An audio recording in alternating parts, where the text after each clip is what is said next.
wabarakatuh. Adalah Nabi yang ke-24, yaitu Nabi Isa alaihi salam. Kalau kita tanya lagi, kenapa orang Kristen mengatakan Nabi Isa itu merupakan Tuhan?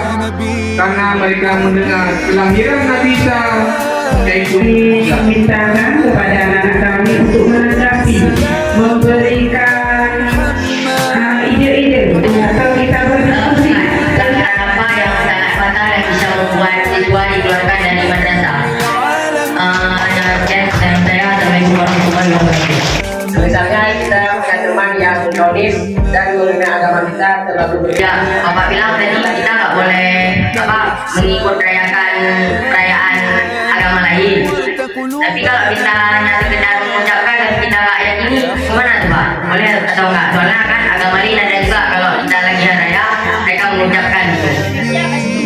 فديتك سيدي صلاة وسلام عليك يا نبي حبيبي يا محمد أتيت بالسلام والهدى محمد حبيبي يا محمد يا رحمة